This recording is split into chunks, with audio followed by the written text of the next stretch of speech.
And data science में मेरा आज का टॉपिक है that is the understanding data analysis. इसमें क्या बताया दैट इज़ कि हमने प्रोसेस को क्लीन कर रहे हैं, ट्रांसफॉर्मेशन परफॉर्म कर रहे हैं, इंटरप्रेट कर रहे हैं डेटा को, अनकवर इनसाइट्स, पैटर्न, ट्रेंड्स वगैरह यूज़ करके। और ये क्या क्रूशियल रोल प्ले करता है डिसीजन मेकिंग में, प्रॉब्लम सॉल्विंग में या फिर इनोवेशंस वगैरह को ड्राइव करने में, ताकि हम वेरियस डिमांड्स के अक्रॉस एक प्रॉपरली एनालिसिस परफॉर्म कर सकें। ये इंपॉर्टेंट है क्योंकि ये हेल्प कर रहा है हमें डिसीजन मेकिंग के साथ दैट इज़ की एनालिसिस प्रोवाइड कर रहा है एक वैल्यूएबल इनसाइट दैट जो कि एक डिसीजन मेकिंग को सपोर्ट कर रहा है और इनेबल कर रहा है ऑर्गेनाइजेशन को कि उन्होंने डेटा ड्रिवन जो भी डेटा गिवन है उसको यूज़ करके हमें एक बेटर चॉइसेस के अकॉर्डिंग में आउटकम्स वगैरह को देखना है। नेक्स्ट क्या प्रॉब्लम सॉल्विंग, जिसमें वो आइडेंटिफाई कर रहा है या फिर प्रॉब्लम्स को सॉल्व कर रहा है, अनकवरिंग रूट देख के डिटेक्शन कर रहा है, उसके अनॉमली प्रॉब्लम सॉल्यूशंस वगैरह को देख के उसके इम्प्रूव करके उसको ऑप्टिमाइज़ करके एफिशिएंसी को इंक्रीज़ करेगा। परफॉर्मेंस एवेलुएशन में क्या बोला दैट इज़ कि वो अलाउ करो ऑर्गेनाइजेशन को कि उसने परफॉर्मेंस ट्रैक को देखना है, प्रोग्रेस को देखना है, प्रॉपरली उसने मेजर करना है सक्सेस को, की परफॉर्मेंसेस को एनालाइज करके और रेलिवेंट मैट्रिक्स वगैरह को यूज़ करके। और नेक्स्ट क्या दैट इज़ गैदरिंग इनसाइट, जिसमें वो अनकवर वैल्यूएबल इनसाइट्स की डेटा एनालिसिस परफॉर्म करेगा, उसके अकॉर्डिंगली फिर वो इनोवेशन देखेगा, बिजनेस देखेगा, न्यू प्रोडक्ट्स को, सर्विसेज को, स्ट्रेटजीज को डेवलप करेगा और अलाइन करेगा विद कस्टमर नीड के साथ और मार्केट की डिमांड के साथ। और नेक्स्ट क्या that is the risk assessment. इसमें क्या बोला दैट इज़ कि ये हेल्प कर रहा है मिटिगेट करने के ताकि हम आइडेंटिफाई कर सकें रिस्क वगैरह को, उसके फैक्टर्स को और इनेबल कर सकें प्रोएक्टिव मेजर्स को, ताकि हम मिनिमाइज़ कर सकें पोटेंशियल एंड नेगेटिव पॉइंट्स। और उसके बाद टू टाइप्स ऑफ डेटा हमारे पास that is quantitative and qualitative. Quantitative में क्या बोला दैट इज़ कि हमारे पास न्यूमेरिकल वैल्यूज़ है जो कि क्वांटिटीज़ को रिप्रेजेंट करेगी, जिसमें सर्वेज, एक्सपेरिमेंट्स, डायरेक्ट मेजरमेंट्स आ जाती हैं। और क्वालिटेटिव में क्या आता है दैट इसकी नॉन न्यूमेरिकल वैल्यू है, जिसमें वो इंटरव्यूज़ को देख रहा है, उसको ऑब्जर्व कर रहा है और या फिर ओपन सर्वेज हो रहे हैं। क्वांटिटेटिव में क्या बोला है दैट इज़ कि वो करेक्टराइज कर रहा है, उसकी एबिलिटी को देख के काउंट कर रहा है, एक मेजर कर रहा है और एक सब्जेक्टिव कैलकुलेशंस परफॉर्म कर रहा है, age, height, sales, features, figures, ऐसे ये सब देख के। और उस दूसरे वाले में क्या बोला है क्वालिटेटिव में दैट इज़ कि वो डिस्क्रिप्टिव है, वो कैप्चर करेगा ह्यूमन का बिहेवियर क्या, उसके इंटरव्यूज़ क्या, ट्रांसक्रिप्ट क्या, फील्ड सर्विस, कस्टमर रिस्पॉन्सेज, ये सारी चीज़ें को देखेगा। डेटा एनालिसिस की हमारे पास 4 टाइप्स है, descriptive, diagnostic, predictive and prescriptive. पहले क्या आती है डिस्क्रिप्टिव, जिसमें क्या बोला कि उसने मेन कैरेक्टरिस्टिक्स को डिस्क्राइब करना है डेटा सेट के। उसने क्या किया कॉम्प्रिहेंसिव अंडरस्टैंडिंग के ऊपर फोकस किया, उसको गेन किया, मैजेस को देखा, सेंट्रल टेंडेंसी के डिस्पर्जन को देखा या फिर ग्राफिकल रिप्रेजेंटेशंस को देखते हुए उसने क्या करना है प्रॉपरली एनालाइज करा, ये सब समराइज करा, डिस्क्राइब कर रहा है डेटा को। एग्जाम्पल क्या बोली रिटेल बिजनेस डिस्क्रिप्टिव एनालिसिस है जो कि एनालिसिस को इन्वॉल्व कर रही है, मंथली सेल्स को आइडेंटिफाई कर रही है। डायग्नोस्टिक में क्या बोला है दैट इज़ कि वो एक स्पेसिफिक आउटकम्स को देखेगा, इवेंट्स को देखेगा, रिलेशनशिप जो है वेरिएबल के उनको आपस में इन्वेस्टिगेट कर रहा है, आइडेंटिफाई कर रहा है पैटर्न्स को, अनोमलीज को, डेटा की regression analysis, correlation analysis, hypothesis testing, ये सारी चीज़ों को परफॉर्म करके वो अनकवर करेगा रीजंस को, अंडरलाइंग रीजंस को, ताकि वो बिहाइंड ऑब्जर्व्ड फिनोमिना। इसके एग्जांपल क्या हेल्थ केयर आ जाएगी, डायग्नोस्टिक एनालिसिस है जो कि हेल्प कर रहे हैं फैक्टर्स वगैरह को डिटरमाइन करने के लिए। नेक्स्ट क्या प्रिडिक्टिव एनालिसिस, ये क्या कर रहा है प्रिडिक्शंस को फोरकास्ट करेगा, प्रिडिक्शंस को या फिर फोरकास्टिंग को उसमें हेल्प करता है, उसमें फोकस करेगा, हिस्टोरिकल डेटा बनाएगा, फ्यूचर आउटकम्स को देखेगा। ठीक है, इसमें क्या क्या मशीन लर्निंग एल्गोरिथम में टाइम सीरीज एनालिसिस आ जाएगी जो कि पैटर्न्स वगैरह को या फिर ट्रेंड्स को देखती है डेटा की। और प्रिडिक्टिव एनालिसिस को अप्लाई करके बिजनेस में वो क्या उसके फ्यूचर आउटकम्स को देख सकते हैं, जैसे कि इस प्रोडक्ट की डिमांड जो है फ्यूचर में बढ़ सकती है, इसकी कम हो सकती है। जैसे ई कॉमर्स कंपनी की एग्जांपल ली हुई है उन्होंने। उसके बाद क्या है प्रिस्क्रिप्टिव, वो क्या था प्रिडिक्टिव, क्या प्रिस्क्रिप्टिव एनालिसिस। इसमें क्या बोला कि फर्दर रिकमेंडेशंस कर रहा है या फिर ऑप्टिमल सॉल्यूशंस को फाइंड आउट करेगा प्रिडिक्टिव आउटकम के बेस के ऊपर। ठीक है, और ये क्या कर रहा है कंबाइन कर रहा है हिस्टोरिकल या फिर रियल टाइम डेटा को उसकी वैलिड उसके ऊपर ऑप्टिमाइजेशंस परफॉर्म कर रहा है, डिसीजन देख रहा है एल्गोरिदम के, ठीक है, और ये हेल्प कर रहा है ताकि हम प्रॉपरली डिसीजंस ले सके, स्ट्रेटजीज वगैरह के ऊपर ऑप्टिमाइज कर सके। लॉजिस्टिक कंपनी की एग्जांपल लिया उन्होंने जिसके ऊपर प्रिस्क्रिप्टिव एनालिसिस को अप्लाई किया गया ताकि वो एफिशिएंसी देख सके डिलीवरी रूट्स की, या फिर फैक्टर्स वगैरह की, ट्रैफिक कंडीशंस क्या, उसकी कितना टाइम लगेगा, कितना फ्यूल लगेगा, कस्टमर की बेसिकली किस चीज़ के ऊपर प्रेफरेंस है, ये सारी चीज़। डेटा एनालिसिस मेथड में क्या बोला, स्टैटिस्टिकल एनालिसिस है जो कि बता रहा है कि पैटर्न्स वगैरह को अनकवर करेगा, उसके रिलेशनशिप्स के बारे में, ट्रेंड्स के बारे में देखेगा, ठीक है। और ये मेथड्स क्या कर रहा है, हाइपोथेसिस टेस्टिंग को देख रहा है, और रिग्रेशन एनालिसिस को, वेरिएंस वगैरह को देख रहा है, कास्केड टेस्ट को देख रहा है। डेटा माइनिंग में क्या बोला कि वो डिस्कवर करेगा पैटर्न्स को, रिलेशनशिप्स को, लार्ज डेटा सेट का क्लस्टरिंग, क्लासिफिकेशन, एसोसिएशन वगैरह, अनोमली डिटेक्शन, ये सारी चीज़ों को परफॉर्म करके वो क्या डेटा को एक्सप्लोर करेगा, पैटर्न्स को आइडेंटिफाई करेगा, ठीक है। और इसमें एग्जांपल क्या ली उसने, टेलीकम्युनिकेशन कंपनी की, जिसने वो प्रॉपर्ली आइडेंटिफाई करा है कॉलिंग पैटर्न्स को, सेगमेंट कस्टमर को, सेगमेंट किया मतलब कि ग्रुप किया कस्टमर को इनटू ग्रुप्स के, कस्टमर को ग्रुप्स के बीच में बेस्ड ऑन कॉलिंग बिहेवियर। और नेक्स्ट क्या हमारा दैट इसकी टेक्स्ट माइनिंग है जो कि अनस्ट्रक्चर्ड डेटा को ले रहा है और उसके अकॉर्डिंग कस्टमर के रिव्यूज़ को देख रहा है, सोशल मीडिया पोस्ट, ईमेल्स को देख रहा है और वैल्यूएबल इन्फॉर्मेशन को एक्सट्रैक्ट करके फिर उसके अकॉर्डिंग उसने नेचुरल लैंग्वेज प्रोसेसिंग परफॉर्म करी है, sentiment analysis, topic modelling analysis, मतलब ऐसे नंबर ऑफ़ चीज़ें टेक्सचुअल डेटा ये परफॉर्म करी और डेटा को एनालाइज किया। एग्जाम्पल है कि जैसे एक होटल के जैसे कस्टमर रिव्यू करेगा तो उसके अकॉर्डिंगली वो होटल क्या फेमस हो जाएगा, नंबर ऑफ़ पीपल जो है बाहर से रहने आएंगे, यहाँ पे सर्विसेज लेंगे। उसके बाद क्या टाइम सीरीज एनालिसिस, इसमें क्या बोला कि वो ट्रेंड्स वगैरह को सीजनैलिटी या पैटर्न्स के अकॉर्डिंगली आइडेंटिफाई करेगा, जैसे कि फोरकास्टिंग, डीकम्पोजिशन, ये चीज़ें आ जाएंगी जिसमें उसने कोरिलेशंस वगैरह को भी देखना है, ठीक है। टाइम सीरीज एनालिसिस में क्या बोला दैट इसके फोकस करा है कि हमने डेटा को कैसे कलेक्ट करके हमने उसको बेसिक आइडेंटिफाई ट्रेंड्स करने हैं, सीजनैलिटी पैटर्न्स को देखते हुए हमने डेटा को क्या करना है, एनालाइज करना है। और इसमें क्या था, फोरकास्टिंग, डीकम्पोजिशन, ऐसी टेक्निक्स आ जाती है, ठीक है। एग्जांपल के जैसे एनर्जी कंपनी की एग्जांपल ये जो कि एनालाइज कर रही है हिस्टोरिकल इलेक्ट्रिसिटी कंजम्पशन को कि फ्यूचर डिमांड में हमें कितनी ज़रूरत है उसकी, उसने प्रॉपर्ली उसके अकॉर्डिंग डेटा को जनरेट करना है, डिस्ट्रीब्यूट करना है ताकि वो फ्यूचर प्रेडिक्शन या फ्यूचर के लिए क्या यूज़फुल हो सके, हमारे पास बच जाए। नेक्स्ट क्या डेटा विजुअलाइजेशन, इसमें क्या बोला कि ग्राफिकल रिप्रेजेंटेशन है डेटा की जिसमें हमने कम्युनिकेशन पैटर्न्स जो है, ट्रेंड्स, इनसाइट्स को विजुअली वही देखना है, चार्ट, ग्राफ्स, मैप्स बनाने हैं, जो भी डेटा को हमने देखा है उसको प्रॉपर्ली एनालाइज करके उसके बेसिस के ऊपर हमने चार्ट, ग्राफ्स और मैप्स वगैरह बना देने और उसको विजुअली रिप्रेजेंट करना ताकि वो इजीली अंडरस्टैंडेबल फॉर्मेट में आ जाए। जैसे कि एक सेल्स टीम है तो वो अपने अकॉर्डिंग ग्राफ बनाती है कि इस ईयर में सेल्स इतनी गई थी, नेक्स्ट ईयर में क्या सेल्स इतनी आ रही है। नेक्स्ट क्या कि हाउ टू एनालाइज डेटा को एनालाइज कैसे करते हैं, इसके बेसिक स्टेप्स क्या। सबसे पहले आता है कि डिफाइन ऑब्जेक्टिव को डिफाइन करना सबसे पहले। दैट इज़ की उसने क्या बोला, क्लियरली डिफाइन किया हमने पर्पस को, ऑब्जेक्ट को अपनी डेटा एनालिसिस के, ठीक है। उसके बाद हमने आइडेंटिफाई करने स्पेसिफिक क्वेश्चंस, उसके रिलेटेड प्रॉब्लम्स वगैरह को फाइंड आउट करना और उसके प्रॉब्लम्स को देखना है। उसके बाद क्या प्रिपेयर करना और एनालाइज करना, हमने एक्सप्लोर करना डेटा को। दैट इज़ की पहले हमने अब डिफ़ाइन कर लिया कि हाँ हमारा ये मेन ऑब्जेक्टिव है, ये हमारा पर्पस है। अब हम डेटा को प्रिपेयर करेंगे, उसके ऊपर मिसिंग वैल्यूज़ है, कोई डुप्लीकेट वैल्यूज़ है, कोई फॉर्मेटिंग इश्यूज़ है, हमने उसको करना सॉल्व करना है एरर वगैरह को। और उसके बाद हमने डेटा को एक्सप्लोर करके स्टैटिस्टिक्स और विजुअलाइजेशन परफॉर्म करनी ताकि हम आइडेंटिफाई कर सके पैटर्न, आउटलायर्स को एंड रिलेशनशिप्स को।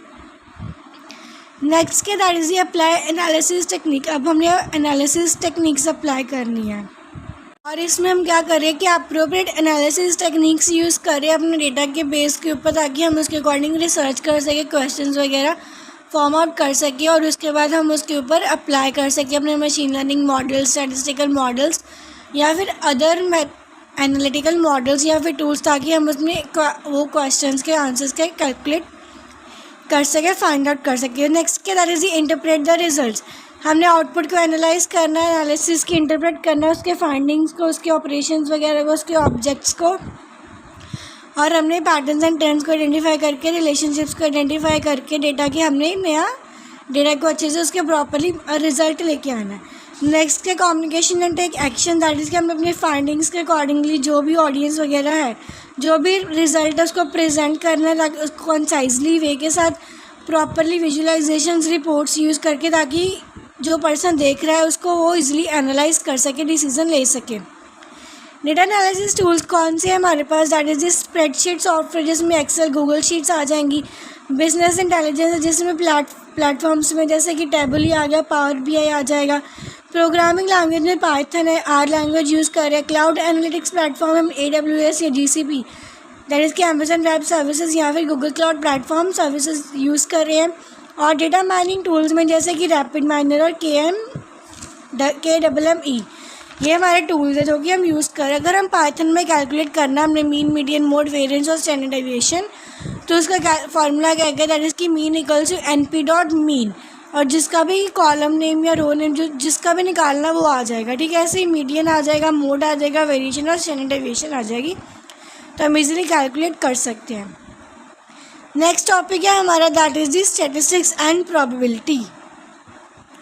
इसमें क्या बोला कि ये यूज़ होता है विजुलाइज करने के लिए एक्शंस और features, data pre processing, future transformation, data imputation, dimensionality reduction, feature engineering and model evaluations.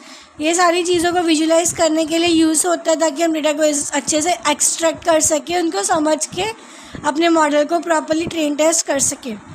Fundamental concepts के हमारे पास मीन और एक्सपेक्टेशंस वैल्यू है, वेरिएंस एंड स्टैंडर्ड डेविएशन है, कॉन्फिडेंस इंटरवल है, सेंटर लिमिट थ्योरम है और probability distribution and Bayes theorem है। तो ये हमारे फंडामेंटल कॉन्सेप्ट्स हैं जो कि हम पढ़ेंगे आगे। प्रोबेबिलिटी क्या है, दैट इज़ कि हमने देखना है कि कितनी प्रोबेबिलिटी है एक चीज़ की अक्कर करने की।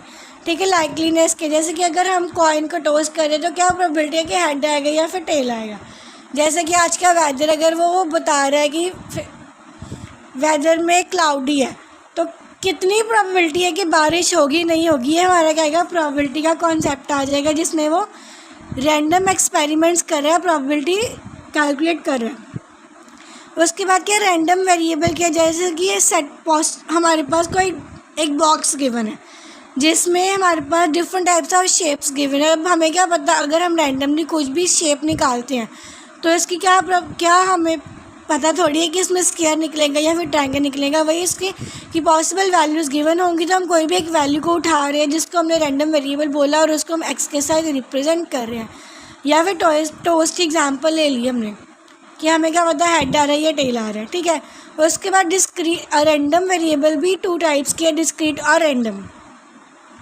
डिस्क्रीट रैंडम वेरिएबल और continuous random variable. Discrete random variable में क्या बोला कि एक्स इज डिस्क्रीट होगा because it has countable values, क्योंकि उसके पास काउंटेबल वैल्यूज़, हम काउंट कर सकते हैं कि कितने नंबर ऑफ बॉल्स है बैग में, कितने नंबर ऑफ टेल्स आएंगी अगर हम एक बार कॉइन टॉस कर रहे हैं या 2 बार कॉइन टॉस कर रहे हैं। और कंटिन्यूस रैंडम में क्या आ रहा है, इसमें क्या आ रहा है, कंटिन्यूस होगा if it has information number of values between 2 values, अगर उसके पास क्या इन्फॉर्मेशन है प्रॉपरली कितनी वैल्यूज़ आ रही है 2 वैल्यूज़ के बीच में। जैसे कि डिस्टेंस ट्रैवल, उसका डिस्टेंस निकालेगा सब्ट्रैक्ट करके, हाइट ऑफ स्टूडेंट कितनी है, मतलब एक प्रॉपर एग्जैक्ट वैल्यू आ रही है। और उसके बाद क्या व्हाट इज़ प्रोबेबिलिटी डिस्ट्रीब्यूशन, इसमें क्या बोला है, दैट इज़ कि रैंडम वेरिएबल होगा। Probability distribution of random variable क्या है, कि लिस्ट ऑफ पॉसिबल आउटकम्स है with corresponding probabilistic values lies between 0 and 1। वही कि हम कुछ निकाल रहे हैं तो उसकी वैल्यू या 0 आएगी या 1 आएगी। ठीक है, वही उसने रैंडम वेरिएबल के देख के और उसने पॉसिबल आउटकम करनी। एग्जांपल क्या आ जाएगा, कॉइन टॉस किया या फिर डाइस को रोल किया तो क्या प्रोबेबिलिटी है कि वो 1 आएगा, 2 आएगा, 3 आएगा, ठीक है, 6 आएगा, 4 आएगा, 5 आएगा। ठीक है, ये आ जाएगी। नेक्स्ट है कि अगर if random variable is a discrete variable है तो प्रोबेबिलिटी डिस्ट्रीब्यूशन को डिस्क्रीट प्रोबेबिलिटी डिस्ट्रीब्यूशन बोल दिया। जैसे कि हमने 2 कॉइन्स को फ्लिप किया तो हमें कितने नंबर ऑफ हेड आ सकते हैं, कितने नंबर ऑफ टेल्स आ सकते हैं, क्या प्रोबेबिलिटी है कि एक हेड है एक टेल है। ठीक है, if random variable is continuous variable तो हम उसे कंटिन्यूस प्रोबेबिलिटी डिस्ट्रीब्यूशन बोलते हैं, जिसमें हम टेम्परेचर को कैलकुलेट करें over a period of time, या फिर हम उसका डिस्टेंस कैलकुलेट करते हैं जिसको हम प्रोबेबिलिटी डेंसिटी फंक्शन भी बोलते हैं। 3 टाइप्स आ गया, uniform distribution, binomial distribution and Poisson distribution. Uniform distribution में क्या बोला, probabilistic distribution in which all the outcomes have equal probability, that is कि हम डिस्ट्रीब्यूशन ले रहे हैं, उसमें क्या इक्वल प्रोबेबिलिटी में डिवाइड किया गया। Example perfect random generator. Example क्या कि इतने नंबर ऑफ हेड्स आ रहे हैं, टेल्स आ रहे हैं, अगर हम सिंगल कॉइन का टॉस करें दैट इज़ कि एक बार हेड आएगा एक बार टेल आएगा, तो हमें इसमें आउटकम पता है कि इक्वल पार्ट में ही डिवाइड है, कि एक ही हेड आएगा एक ही टेल आएगा। बाइनोमियल में क्या बोला, दैट इज़ कि दो पॉसिबल आउटकम्स आ सकती हैं एन इंडिपेंडेंट वेरिएबल्स में, जैसे कि येस और नो सर्वे की एग्जांपल ली उन्होंने कि अगर, और ये क्या है, बर्नौली डिस्ट्रीब्यूशन की भी एक्सटेंशन है, ये रिप्रेजेंट करी है सक्सेस या फिर फेलियर को इनटू एन इंडिपेंडेंट ट्रायल्स में। बाइनोमियल और बर्नौली डिस्ट्रीब्यूशन में क्या डिफरेंस है, बाइनोमियल में क्या होता है दैट इज़ कि डील कर रहा है मल्टीपल ट्रायल्स के साथ ऑफ सिंगल इवेंट, और बर्नौलीज डील कर रही है सिंगल ट्रायल एलिमेंट के साथ। बाइनोमियल में क्या आ रहा है, sum of independently and identically and independent distribution आ रही है, और बर्नौलीज में क्या दो पॉसिबल आउटकम्स आ सकते हैं 0 एंड 1। नेक्स्ट क्या है पॉइजन डिस्ट्रीब्यूशन। इसमें क्या बोला कि ये प्रोबेबिलिटी को मेजर कर रहा है रैंडम वेरिएबल की over a specific period of time, जैसे कि क्या प्रोबेबिलिटी है कि एस्ट्रॉयड कोलिजन हो रही है हमारी आफ्टर 1 ईयर के बाद कि नहीं हो रही, ठीक है। ये सक्सेसफुल इवेंट्स को प्रिडिक्ट कर रहा है। उसके बाद क्या नॉर्मल डिस्ट्रीब्यूशन, जिसको हम गॉसियन डिस्ट्रीब्यूशन भी बोलते हैं। इसको ये क्या है, कंटिन्यूस प्रोबेबिलिटी ऑफ डिस्ट्रीब्यूशन है which is symmetric about it's mean value. ये मीन वैल्यू के अबाउट क्या सिमेट्रिक वैल्यू बताएगी, जैसे कि नंबर ऑफ बुक्स रीड की स्टूडेंट ने इन स्कूल, ठीक है। तो आज के दिन में इतनी बुक्स रीड हुई है, आज इस दिन में इतनी बुक्स रीड हुई है, ऐसे कंटिन्यूस क्या डिस्ट्रीब्यूशन बता रहा है, सिमेट्रिक मीन वैल्यू क्या प्रॉपरली प्रोवाइड करेगा। उसके बाद क्या हमारे पास बेस थ्योरम, दैट इज़ कि ये डिटरमिन कर रहा है कंडीशनल प्रोबेबिलिटी को ऑफ एन इवेंट। किस लिए यूज़ होता है, प्रायर नॉलेज को देखने के लिए, based on the prior knowledge probability को कैलकुलेट करने, कंडीशंस वगैरह देखनी है जो भी रिलेटेड है वो उस इवेंट के बारे में।